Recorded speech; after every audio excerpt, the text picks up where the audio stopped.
Hello दोस्तों, आज हम वह कहानी सुनेंगे जिसे सिंहासन बत्तीसी की 21वीं पुतली चंद्रज्योति ने राजा भोज को सुनाया था। आइए शुरू करते हैं। एक बार विक्रमादित्य एक यज्ञ करने की तैयारी कर रहे थे। वे उस यज्ञ में चंद्रदेव को आमंत्रित करना चाहते थे। चंद्रदेव को आमंत्रण देने कौन जाए, इस पर विचार करने लगे। काफी सोच विचार के बाद उन्हें लगा कि महामंत्री ही इस कार्य के लिए सर्वोत्तम रहेंगे। उन्होंने महामंत्री को बुलाकर उनसे विमर्श करना शुरू किया। तभी महामंत्री के घर का एक नौकर वहां आकर खड़ा हो गया। महामंत्री ने उसे देखा तो समझ गए कि अवश्य कोई बहुत ही गंभीर बात है, अन्यथा वह नौकर उसके पास नहीं आता। उन्होंने राजा से क्षमा मांगी और नौकर से अलग जाकर कुछ पूछा। जब नौकर ने कुछ बताया तो उनका चेहरा उतर गया और वे राजा से विदा लेकर वहां से चले गए। महामंत्री के अचानक दुखी और चिंतित होकर चले जाने पर राजा को लगा कि अवश्य ही महामंत्री को कोई कष्ट है। उन्होंने नौकर से उनके इस तरह जाने का कारण पूछा तो नौकर हिचकिचाया।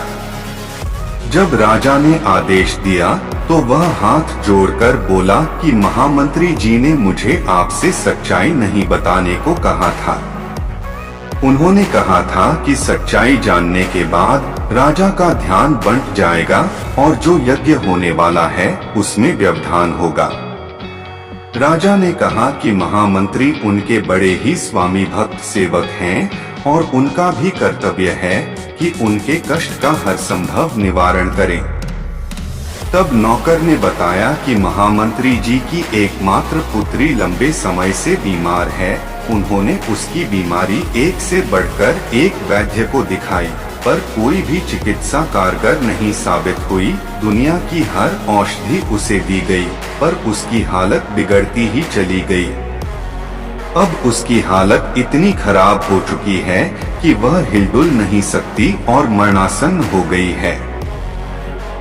विक्रमादित्य ने जब यह सुना तो व्याकुल हो गए। उन्होंने राजवैद्य को बुलवाया और जानना चाहा कि उसने महामंत्री की पुत्री की चिकित्सा की है या नहीं। राजवैद्य ने कहा कि उसकी चिकित्सा केवल ख्वांग बूटी से की जा सकती है। दुनिया की अन्य कोई औषधि कारगर नहीं हो सकती। ख्वांग बूटी एक बहुत ही दुर्लभ औषधि है जिसे ढूंढकर लाने में कई महीने लग जाएंगे। राजा विक्रमादित्य ने यह सुनकर कहा, तुम्हें उस स्थान का पता है जहां यह बूटी मिलती है? राजवैद्य ने बताया कि वह बूटी नीलरत्नगिरी की घाटियों में पाई जाती है, लेकिन उस तक पहुंचना बहुत ही कठिन है। रास्ते में भयंकर सांप, बिच्छू तथा हिंसक जानवर भरे पड़े हैं। राजा ने यह सुनकर उससे उस बूटी की पहचान बताने को कहा। राजवैद्य ने बताया कि वह पौधा आधा नीला आधा पीला फूल लिए होता है तथा उसकी पत्तियां लाजवंती के पत्तों की तरह स्पर्श से सकुचा जाती हैं। विक्रम यज्ञ की बात भूलकर ख्वांग बूटी की खोज में जाने का निर्णय कर बैठे। उन्होंने तुरंत काली के दिए गए दोनों बेतालों का स्मरण किया। बेताल उन्हें आनन फानन में नीलरत्नगिरी की ओर ले चले। पहाड़ी पर उन्हें उतारकर बेताल अदृश्य हो गए। राजा घाटियों की ओर बढ़ने लगे। घाटियों में एकदम अंधेरा था। चारों ओर घने जंगल थे। राजा बढ़ते ही रहे। एकाएक उनके कानों में सिंह की दहाड़ पड़ी। वे संभल पाते इसके पहले ही सिंह ने उन पर आक्रमण कर दिया। राजा ने बिजली जैसी फुर्ती दिखाकर खुद को तो बचा लिया, मगर सिंह उनकी एक बाह को घायल करने में कामयाब हो गया। सिंह दोबारा जब उन पर झपटा तो उन्होंने भरपूर प्रहार से उसके प्राण ले लिए। उसे मारकर जब वे आगे बढ़े तो रास्ते पर सैकड़ों विषधर दिखे। विक्रम तनिक भी नहीं घबराए और उन्होंने पत्थरों की वर्षा करके सांपों को रास्ते से हटा दिया। उसके बाद वे आगे की ओर बढ़ चले। रास्ते में एक जगह इन्हें लगा कि वे हवा में तैर रहे हैं। ध्यान से देखने पर उन्हें एक दैत्याकार अजगर दिखा। वे समझ गए कि अजगर उन्हें अपना ग्रास बना रहा है।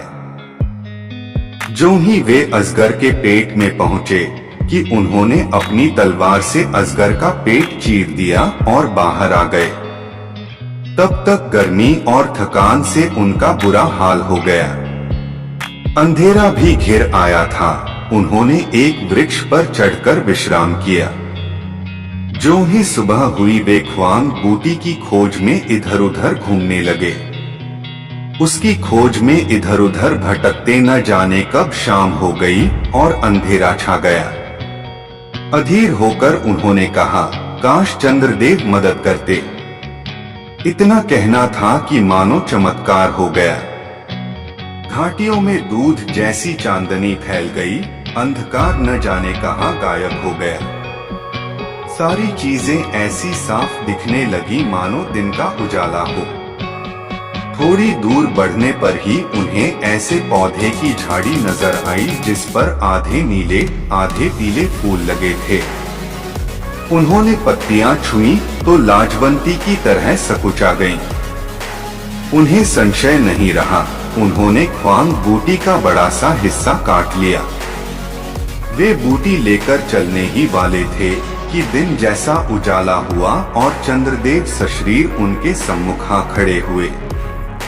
विक्रम ने बड़ी श्रद्धा से उनको प्रणाम किया।